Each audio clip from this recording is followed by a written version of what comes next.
Republican Senate decides to vote yes on our progressive agenda. Okay? I mean, now we're really talking out of the realm of ridiculousness. But let's just say it's passed.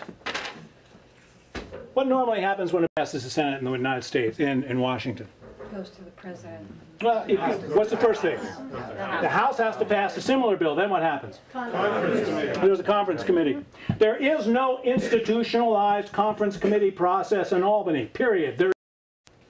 The process for reconciling bills is that Shelley Silver gets into a room with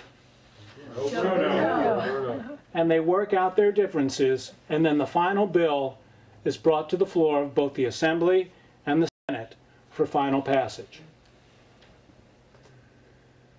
There has not been in the last 4 years a single bill that has been brought to the floor of the Senate that is not passed. Not a one. So you can see how completely and totally entrenched these power structures are when it comes to legislation. And we, unfortunately, the members of our society and voters in the state and constituents of these gentlemen and these ladies who represent us in New York, we have no avenue to get our ideas, our bills passed. Joe Bruno has gotten all this power because the balance of power in Albany, the Republican Senate, Democratic Assembly have been that way for so long that year after year they've been tweaking the rules and tweaking the rules and tweaking the rules and making it more and more difficult for those power structures to be challenged. We're grown people. We hate the way we're one of the senators, and we want to change the rules. In 2005, the Senate passed a rule saying that all rules changes have to first go through the Rules Committee. And who chairs the Rules Committee? King Bruno. And here's the kicker. Every year, every new session, there are 10, 12 good suggestions into the Rules Committee to change rules. And the Rules Committee, by law, has to meet and discuss these and vote on them and release them. The Rules Committee releases no meetings, releases no public record of who voted for what or what the even final vote was. It's like the Vatican. They're waiting for the smoke to come out of the chimney. They disappear off into their office, they have a meeting, and they come out and they say, "These are the rules." And the first vote that they take every year in the state Senate is to approve the rules that they're going to operate under for the following year. So what's the answer? Every 17 years, by statute, the state of New York has to call for a constitutional convention. And really the only way to change the rules of which these guys operate is to limit their power to create the rules under which they operate and change the Constitution of the state of New York. And that is a very, very difficult bar to hurdle. But it is one of the only tools that we have left in order to make it all happen. So, the thing that we have to do here, our only hope in the short run, and this is in my humble opinion, is that we have to fight to change the party makeup of the state legislature.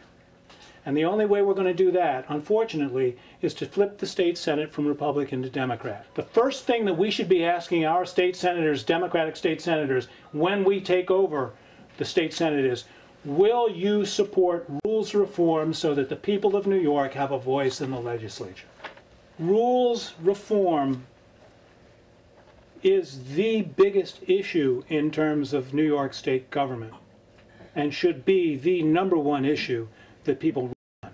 So that is the message that I bring to everybody, and I hope everybody understands what's at stake here. Our democracy and our representative government in New York State is at stake. And the Brennan Center got wrong when it called it the most dysfunctional legislature in the country. I'm not saying this is going to be easy. These guys have had 50, 60 years to make this all work for them. And you can see how many stopgaps Joe's got, right? And we've got to tear them down one by one by one by one. I would normally say, look, I think divided government is not a bad idea. In this case, we need to knock it off balance. It's like shocking the heart. We need something to get this system that's in place out of whack. Remember our bill? The People's Bill? What kind of chance did it have of passing? Zero. That's the way we make the link. Anything that you want to have done that helps your schools, that helps your environment, that helps your community, that helps rein in development, that helps do anything that you want your government to do. And believe me, state government is the most important aspect of government that we have. Think about it. Before I ran for state senate, I made keeping track of all the different forms of government that I encountered. And by far and away, the state government had more impact on my life than the federal and the local did combined. When you think about it, school taxes, local environmental regulations, everything is controlled by your state government. And for us to have acquiesced and given away our representation in that all-important of our lives is really, really criminal. And my message to everybody here is, let's all get together and teach each other how important it is that we have rules reform and that we make changes in Albany so that we return to our... What we have here is we have a system that is not representative because nothing that we want our representatives to do can be done because they have no power to craft and pass legislation.